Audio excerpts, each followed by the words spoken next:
বাংলাদেশ দল নিউজিল্যান্ডের বিপক্ষে প্রথম ওডিআই ম্যাচেই হেরে গেল, যেখানে নিউজিল্যান্ড প্রথমে ব্যাট করতে গিয়ে ২৪৭ রান করে। ২৪৮ রানের টার্গেটে বাংলাদেশ দল ২২১ রান করে, যার কারণে নিউজিল্যান্ড ২৬ রানে ম্যাচটি জয়লাভ করে। বাংলাদেশ দল প্রথমে বল করতে গিয়ে সেরকম সুবিধা করতে পারছিল না, কিন্তু শরীফুল অসাধারণ বোলিং করে। বাংলাদেশ দলের হয়ে তাসকিন আহমেদ ২টি উইকেট নেয়, রিশাদ হোসেন ২টি উইকেট নেয়, মেহেদী হাসান মিরাজ ১টি উইকেট নেয়, নাহিদ রানা ১টি উইকেট নেয় এবং শরীফুল ইসলাম ২টি উইকেট নেয়। বাংলাদেশ দলের হয়ে নাহিদ রানা সেরকম কোনো পারফরমেন্সই করতে পারেনি। ১০ ওভার বল করে ৬০-এর অধিক রান দিয়েছে নাহিদ রানা, যেটা অবশ্যই বাংলাদেশ দলকে একটু চাপের মধ্যে রেখেছে।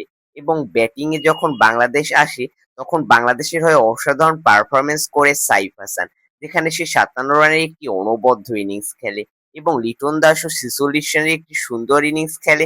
তাহিদ হৃদয় ৫৫ রান করে আউট হয়ে যায়, যার কারণে বাংলাদেশ দল বিপাকে পড়ে যায় এবং নিউজিল্যান্ডের বিপক্ষে হেরে যায়। এই ম্যাচে আমরা যাকে সব থেকে বেশি মিস করেছি সে হলো সৌম্য সরকার। হ্যাঁ, অবশ্যই সৌম্য সরকার বাংলাদেশ দলের একটি বড় অংশ। আমরা হয়তো সকলেই অবগত আছি, যখন সৌম্য সরকার নিউজিল্যান্ডের বিপক্ষে ১৬৯ রানের একটি অনবদ্য ইনিংস খেলেছিল, সেই ইনিংসে ভর করেই কিন্তু বাংলাদেশ দল নিউজিল্যান্ডের সাথে একটি সুন্দর পুঁজি গড়েছিল।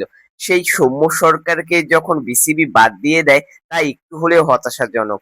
তাছাড়া অনেকে ভক্তের আশা যে সাব্বির রহমান আবারও বাংলাদেশ দলে ফিরে আসুক। আমরা দেখেছি আফিফ হোসেন, যে একজন হার্ড হিটার ব্যাটসম্যান ছিল একসময়, কিন্তু বর্তমানে তার আর আগের ফর্ম নেই।